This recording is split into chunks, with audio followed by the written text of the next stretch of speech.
மணப்பெண்ணின் பிரத்யேகமான திருமணம் விவாஹா தி சென்னை சில்க்ஸ்.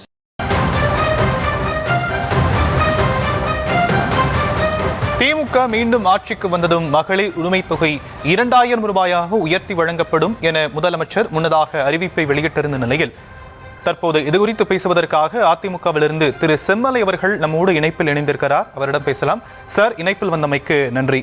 ஆட்சிக்கு வந்ததும், அதாவது கோடிட்டு காட்டுற ஆட்சிக்கு வந்ததும் மீண்டும் மகளிர் உரிமை தொகை 2000 ரூபாயாக உயர்த்தி வழங்கப்படும் அப்படின்னு கான்பிடென்ட்டா அவங்க சொல்றாங்க. நீங்க எப்படி பாக்குறீங்க?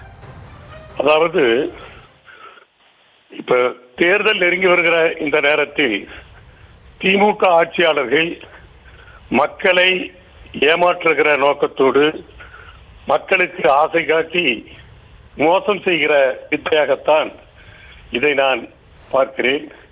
நிச்சயமாக அவர்கள் காட்டுகிற இந்த வித்தை பலிக்காது.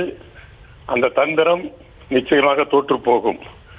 காரணம், அதாவது இப்பொழுது தேர்தல் விதிமுறைகள் அமலுக்கு வராததற்கு முன்பாக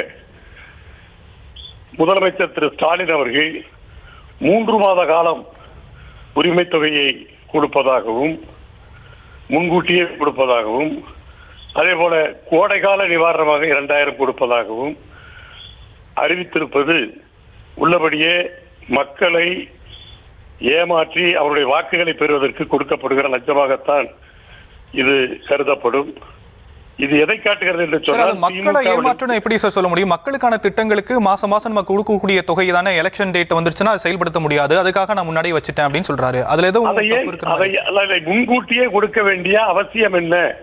இதற்கு முன்னால் இப்படி கொடுத்திருக்கிறார்களா?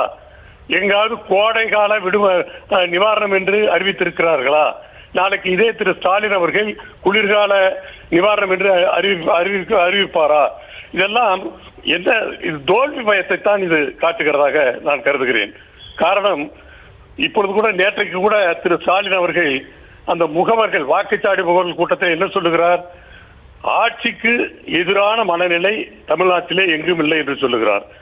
அப்படி திமுக ஆட்சிக்கு எதிரான மனநிலை தமிழ்நாட்டில் இல்லை என்று சொன்னால், ஏன் அரசு அலுவலர்கள் முதல் தூய்மை பணியாளர்கள் வரை அத்துணை தரப்பினரும் இன்றைக்கு தமிழகத்தை போராட்டங்களமாக மாற்றி இன்றைக்கு போராடி கொண்டிருக்கிறார் என்று சொன்னால், அவர்களுக்கு இந்த 5 ஆண்டு கால ஆட்சியில் எதுவும் கிடைக்கவில்லை, எதிர்பார்த்து ஏமாந்து விட்டோம் என்பதைத்தானே காட்டுகிறது. ஏன் அவர்கள் போராட வேண்டும்? எனவே தேர்தல் நேரத்தில் தாங்கள் 5 ஆண்டு காலம் செய்ய தவறிய காரியங்களுக்காக பணத்தை கொடுத்து மக்களை விலைக்கு வாங்கலாம், வாக்குகளை விலைக்கு வாங்கலாம் என்ற எண்ணம் நிச்சயமாக பலிக்காது. 2026 தேர்தலை பொறுத்தவரையில் பணமா மக்கள் சக்தியா என்ற அந்த கேள்வி வருகிற போது நிச்சயமாக மக்கள் சக்திக்குத்தான் அந்த சக்தி, அதாவது வெற்றி பெறும். மக்கள் படும் இன்றைக்கு இந்த ஆட்சியிலே மக்கள் படும் வேதனைகளும் தினந்தோறும் மக்கள் சந்திக்கும் சோதனைகளும் இந்த ஆட்சியின் தோல்விக்கு நிச்சயமாக சாட்சியாகத்தான் இருக்க போகிறது.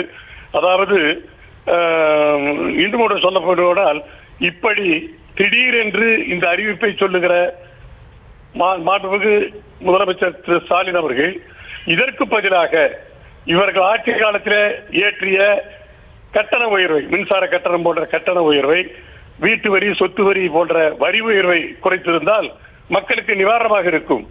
எனவே இன்றைக்கு ஒரு நாளைக்கு இலை போட்டு விருந்து வைத்து விட்டால் அன்றாடம் மக்களுக்கு இருக்கிற பசியை அது போக்குவதற்கு அது உணவாகாது. எனவே 5 ஆண்டு கால ஆட்சிதான் அடுத்த 5 ஆண்டு கால ஆட்சிக்கு ப்ளூ பிரிண்ட் என்று முதலமைச்சர் சொல்லுவது வேடிக்கையாக இருக்கிறது. காரணம், இந்த 5 ஆண்டு கால ஆட்சி அடுத்த 5 ஆண்டு கால ஆட்சிக்கு ப்ளூ பிரிண்ட் என்று சொன்னால், அந்த ப்ளூ பிரிண்ட்டுக்கு 2026 தேர்தலிலே மக்கள் அப்ரூவல் கொடுக்க மாட்டார்கள் என்பதுதான் என்னுடைய கருத்து. நன்றி சார். இணைப்பில் வந்து உங்களுடைய கருத்துக்களை பகிர்ந்தமைக்கு நன்றி. மணப்பெண்ணின் பிரத்யேகமான திருமணம் விவாஹா தி சென்னை சில்க்ஸ்.